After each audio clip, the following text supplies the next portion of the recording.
Update आ रहे हैं राजस्थान विधानसभा में जो परिणाम आए हैं उसके बाद नेताओं के बयान सामने आ रहे हैं। संजय जी, किस रूप में आप देखेंगे? और आंध्र प्रदेश से जो घटनाक्रम है वो भी आपको बता दें, क्योंकि अलग अलग चुनावों के नतीजे यहाँ पर आ रहे हैं। ये तस्वीर आपको दिखा रहे हैं राजस्थान विधानसभा की, लेकिन दूसरी तरफ है अलग अलग राज्यों के जो चुनाव परिणाम है वो हम आपको बता रहे हैं। मध्य प्रदेश में भारतीय जनता पार्टी कांग्रेस, राजस्थान की स्थिति हम बिल्कुल आपको बता चुके हैं। आंध्र प्रदेश में वाईएसआर कांग्रेस के चारों उम्मीदवार हैं वो चुनाव जीते हैं। मणिपुर में भारतीय जनता पार्टी ने एक सीट है वहाँ पर जीती है। मेघालय में एक सीट है वो एनपीपी ने है वो चुनाव वहाँ पर जीती है। एमपी के अंदर भारतीय जनता पार्टी को 2 सीटें मिली है, कांग्रेस एक सीट पर जीती है। तो ये चुनाव परिणाम राज्यसभा का रण जिस रूप में चला है और उसके परिणाम है वो सामने आए हैं। संजय कौशिक जी, क्या कहिएगा? ये जो परिणाम है राजस्थान के संदर्भ में हमने काफ़ी बात की है और इस पर आपका रिएक्शन जानना चाहते हैं, और अन्य राज्यों के जो परिणाम सामने आए हैं। देखिए, अन्य राज्यों के जो परिणाम अभी तक आपने हमें दिखाए हैं उनमें कहीं कुछ ऐसा नहीं लगता है कि कोई बहुत बड़ा उलटफेर हो गया है या कोई कामयाब मिल गई है दूसरी पार्टी को जिसके पास की इतने वोट नहीं थे। ऐसे कोई चीज़ देखने को नहीं मिली है। रही बात राजस्थान की, तो यहाँ का चुनाव बहुत महत्वपूर्ण हो गया था, क्योंकि जिस तरीके से बीजेपी ने अपना दूसरा और राज्यसभा के लिए चौथा उम्मीदवार मैदान में उतार दिया था, उसके बाद जिस तरीके से सरकार ने आरोप लगाए कि हमारी सरकार को अस्थिर करने का प्रयास किया जा रहा है, मामला एसीबी और एसओजी तक पहुंच गया। इससे स्पष्ट था कि इस चुनाव पर पूरे देश की नज़र थी कि राजस्थान के राज्यसभा चुनाव में कहीं कोई बड़ा उलटफेर तो नहीं होने जा रहा है। रही बात एक वोट खारिज होने की, इस बारे में मैं आपको कहना चाहूँगा कि ये एक तरह का पार्टी व्हिप का उल्लंघन हो गया है। और एजेंट्स की भूमिका भी देखिए कि एजेंट्स को दिखाकर वोट डाला गया, उसके बावजूद ये वोट खारिज कैसे हो गया? इसका मतलब या तो उन्होंने देखने में लापरवाही की या कुछ मिली भगत हुई जो इस तरह से एक वोट खारिज हो गया। तो ये जो बात है, ये एक बहुत बड़ी बात है कि किसी एक वोट का खारिज हो जाना जो कि पार्टी व्हिप का उल्लंघन हो गया, पहली चीज़। दूसरी चीज़ मैं आपको बताना चाहता हूं कि जिस तरीके से अचानक बाद में फिर बीजेपी ने भी जो अपने एमएलएज की बाड़ाबंदी की ना, उसका मतलब साफ है कि राजनीतिक संदेश देने के लिए एक कहावत कही जाती है कि साहब चौबे जी 26 जी बनने चले थे और दुब्बे जी रह गए। तो कहीं ऐसा ना हो कि बीजेपी के 2-4 वोट कम हो जाते।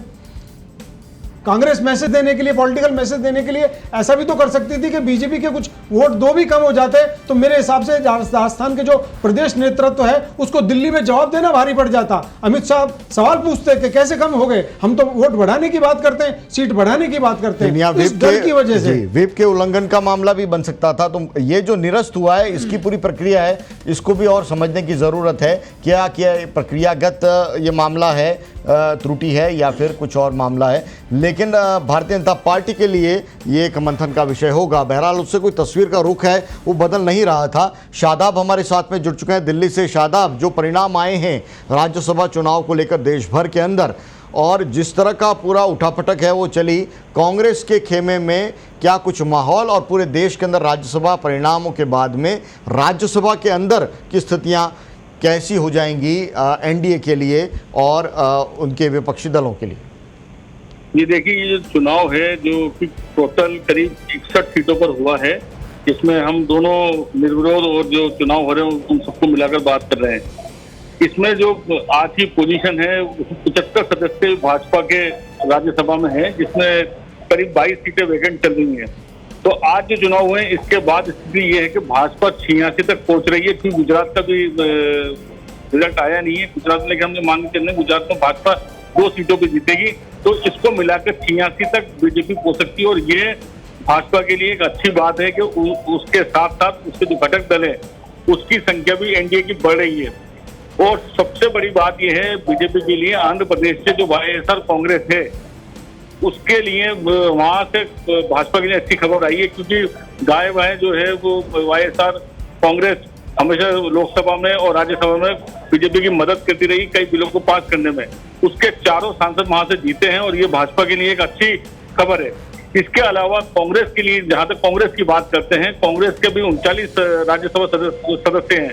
लेकिन हम जब फरवरी में जाते हैं, जब फरवरी में चुनाव घोषित हुए तो उस टाइम कांग्रेस के 46 थे।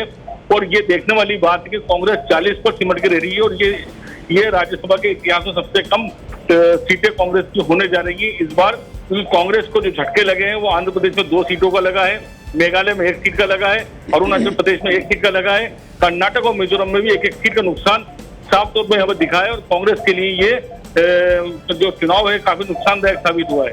जी जी, और गुजरात के संदर्भ में क्या कुछ कहना चाहेंगे, क्योंकि सबसे ज़्यादा अगर राजस्थान के पूरे घटनाक्रम से पहले अगर किसी राज्य के ऊपर नज़र टिकी थी वो गुजरात की थी, जहां लगातार विधायकों के इस्तीफे हुए थे और विधायकों को यहां राजस्थान है वो भी लाया गया था बाड़ाबंदी करके। गुजरात के परिणाम हैं वो, उसके बारे में कोई जानकारी आपके पास में, और कांग्रेसी जो नेता हैं वो क्या कह रहे हैं इसके ऊपर गुजरात के घटनाक्रम पर?